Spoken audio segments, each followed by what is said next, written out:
Começa agora um programa que traz tudo sobre o livro mais lido em todos os tempos. Apresentamos O Som do Livro.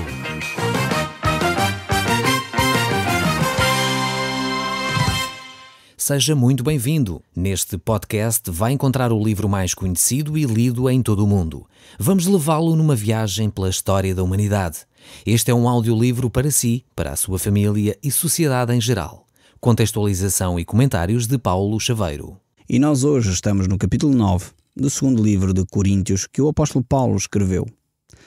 O apóstolo encoraja aqui neste livro e neste capítulo em particular a igreja de Corinto a executar aquilo que se tinha proposto, a ser coerente entre aquilo que tinha intencionado fazer e aquilo que deveria agora fazer.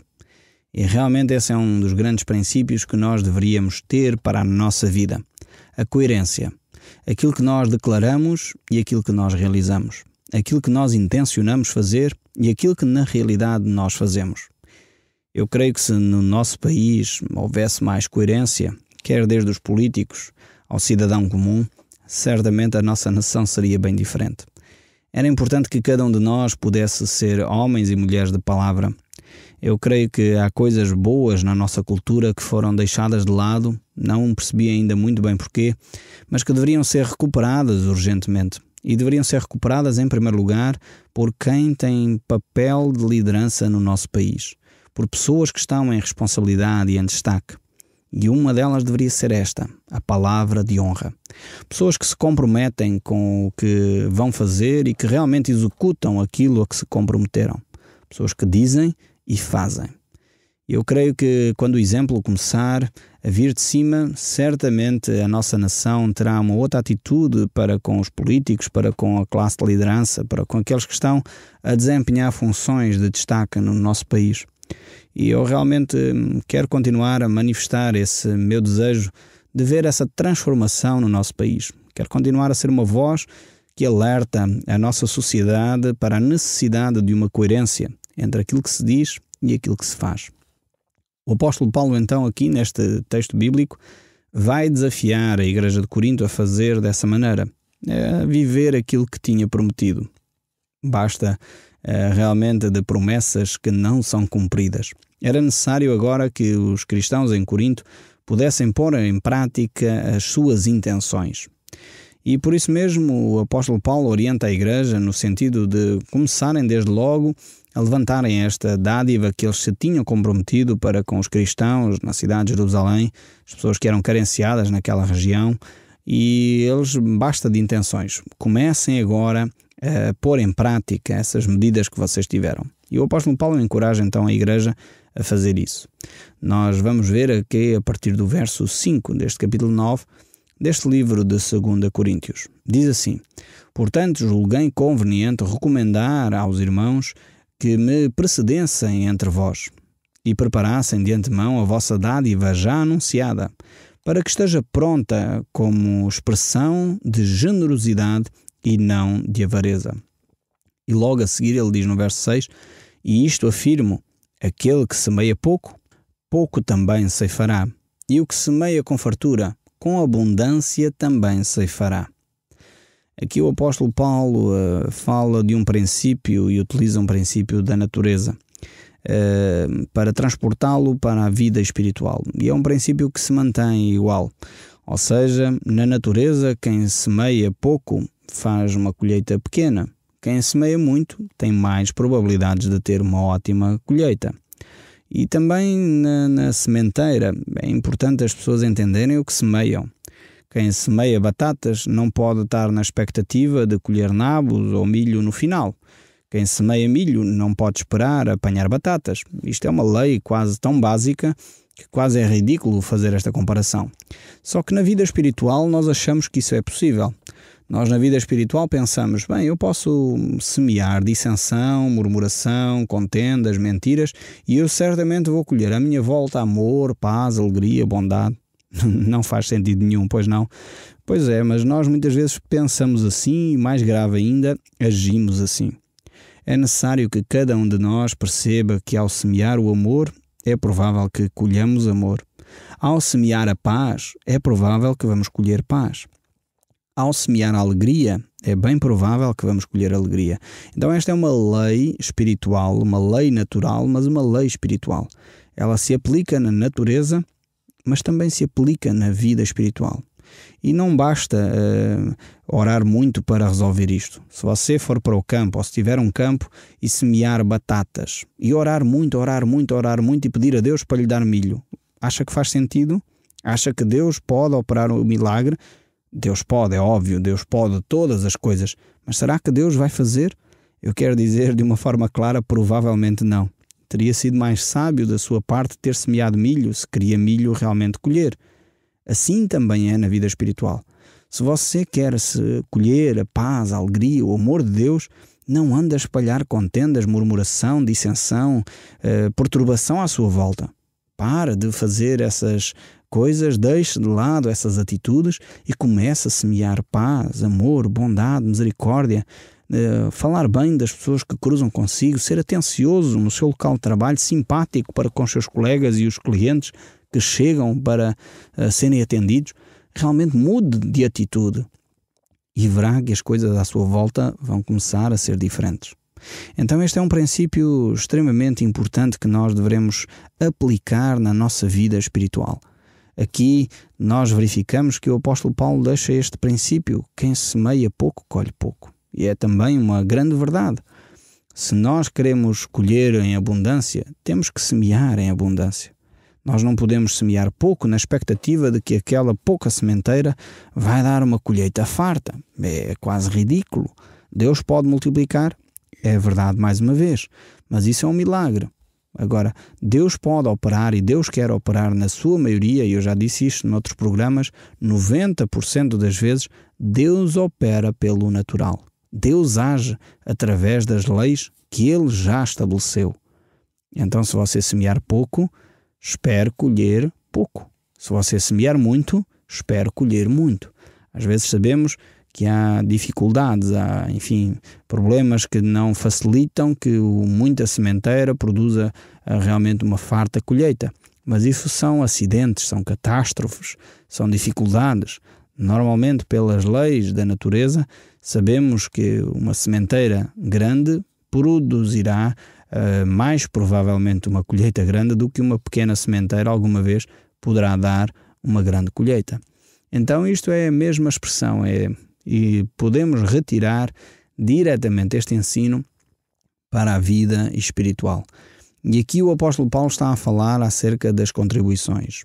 E muitas vezes este texto tem sido utilizado de uma forma errada para extorquir dinheiro às pessoas, mas é necessário perceber que também na vida financeira Deus mantém esta perspectiva. Ele está a dizer: se vocês derem com muito amor a estes cristãos necessitados da Judeia, em Jerusalém, certamente vão colher muita abundância também. E este é um princípio que Deus quer trazer à nossa vida. O livro de Malaquias reforça esse princípio a dizer que se nós realmente dermos as nossas ofertas a Deus com um sinal de gratidão, como eu já expliquei nos outros programas, com uma atitude de amor, não com uma atitude de investimento bancário, não com uma atitude, negocial, não com uma atitude de tentar, obrigar Deus a trazer bênçãos, não é essa a atitude, mas com uma atitude de amor, uma atitude de gratidão no coração, uma atitude em que estamos a querer louvar a Deus. Lá o livro de Malaquias diz que Deus abrirá as janelas dos céus e derramará bênçãos sem medida sobre os seus filhos. Isto é uma promessa tremenda de Deus quando nós damos as nossas ofertas com este coração grato a Deus. Então é um desafio que Deus nos lança. E mais uma vez aqui o apóstolo Paulo reforça dizendo que aquele que semeia pouco, colhe pouco. Aquele que semeia muito, colhe muito. E ele está a falar deste aspecto aqui da vida financeira. E o verso 7 ainda prossegue a dizer: cada um contribua segundo tiver proposto no coração, não com tristeza ou por necessidade, porque Deus ama a quem dá com alegria. Este então é um princípio, este verso que eu acabei de ler, é um princípio tremendo das Escrituras. Deus ama a quem dá com alegria. Uma vez estava a ver um programa de televisão e, havia uma polémica Uma certa pessoa que frequentava uma determinada comunidade foi lá dizer, enfim, dei os meus dízimos, dei as minhas ofertas, e no final não recebi a cura, não recebi as bênçãos que eu estava à espera, etc. Eu fiquei horrorizado com aquele relato. Eu não estava à espera, enfim, de ver uma coisa deste género, pois eu conheço este texto da Bíblia e vejo que Deus ama a quem dá com alegria.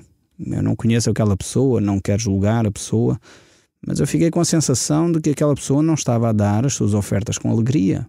Não tinha dado as suas ofertas em sinal de gratidão, mas tinha dado as suas ofertas a Deus no sentido de que, ó Deus, eu dou-te os meus dízimos e tu vais-me curar.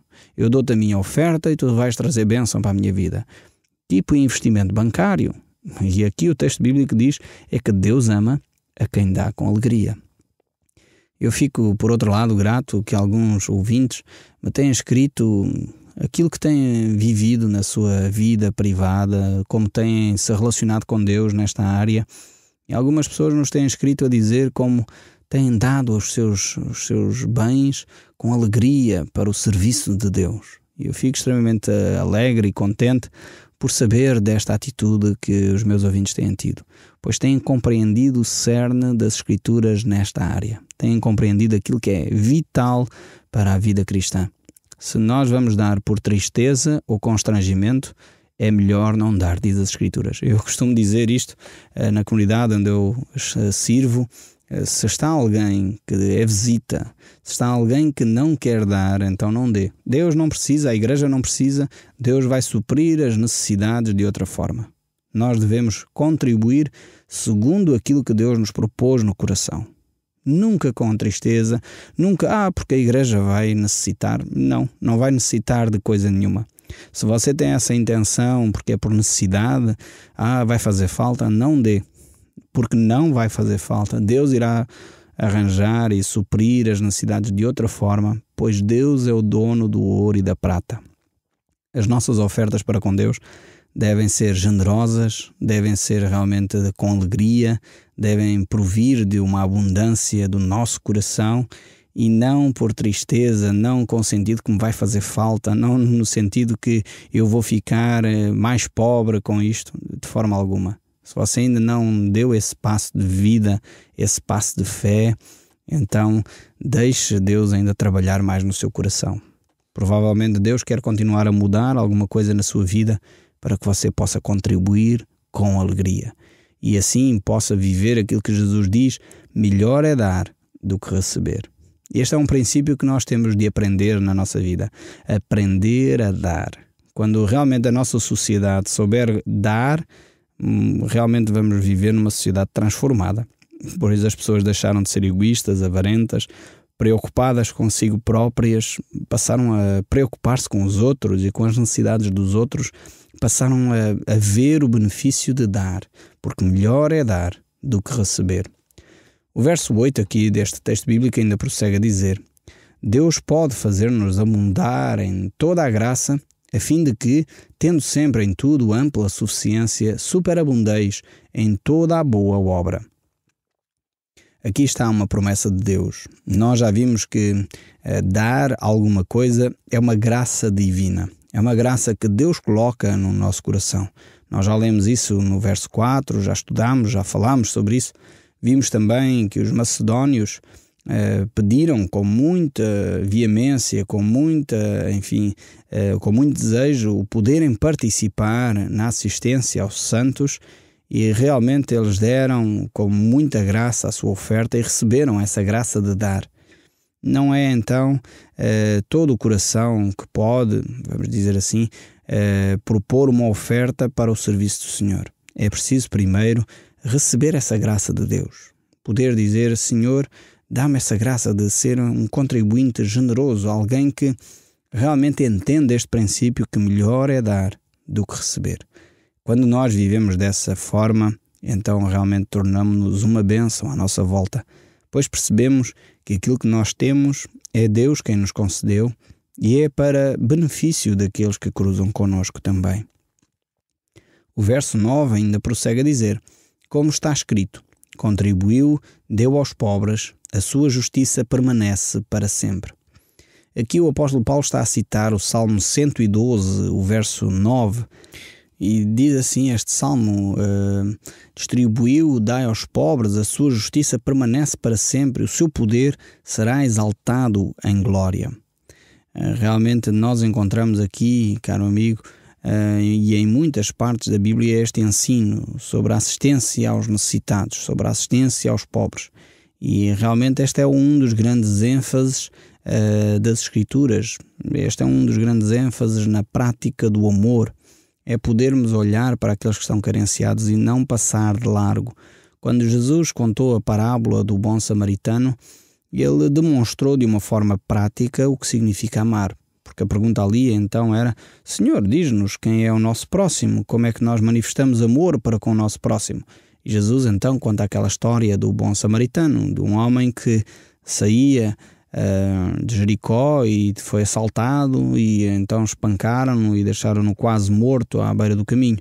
Passou então um sacerdote e passou de lado, passou então um escriba e passou de lado, e então passou um samaritano que, vendo aquela pessoa carenciada, se baixou, curou-lhe as feridas, tratou dele, levou uma estalagem, pagou para ele ficar na estalagem e então pediu para que lhe dessem assistência, e ele não o conhecia de lado nenhum.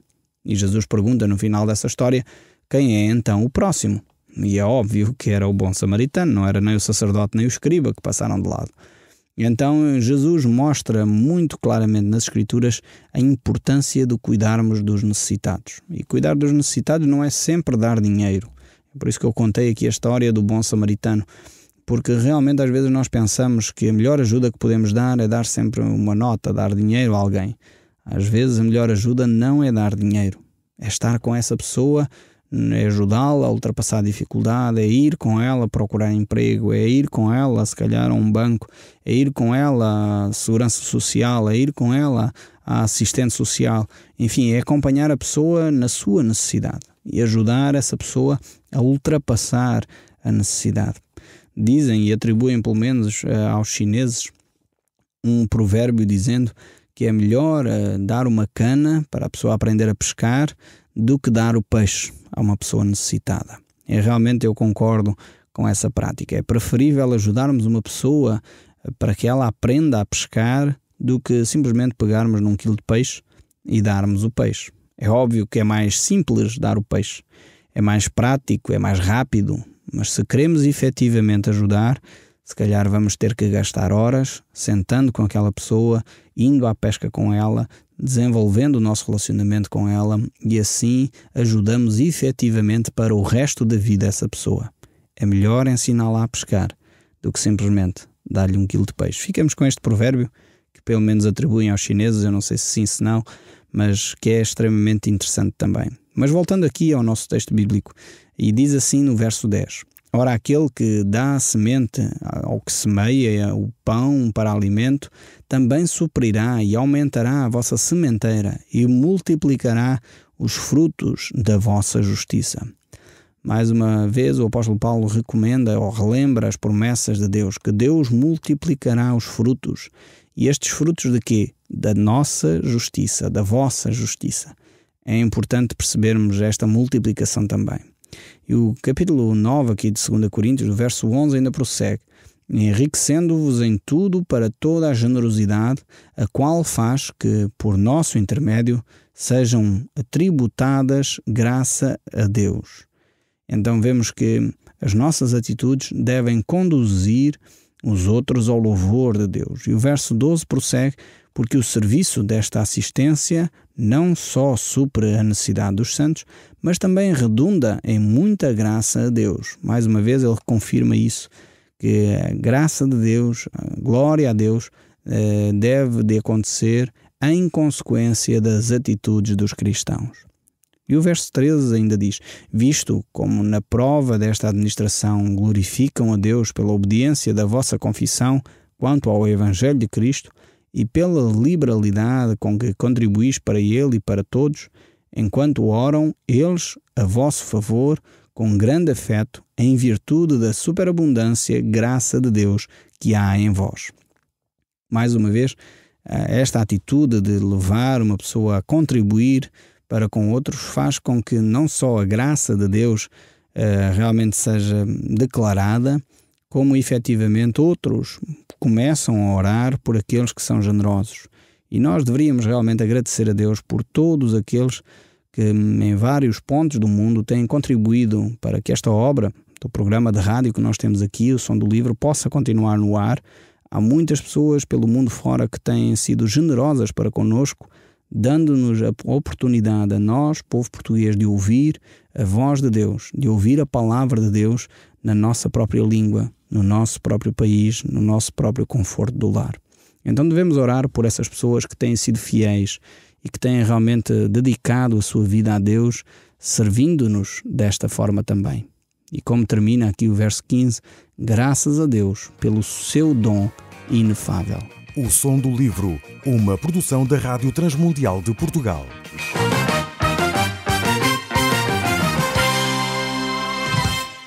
RTM. Conhece todos os nossos programas em rtmportugal.org. Uma produção da Rádio Transmundial de Portugal.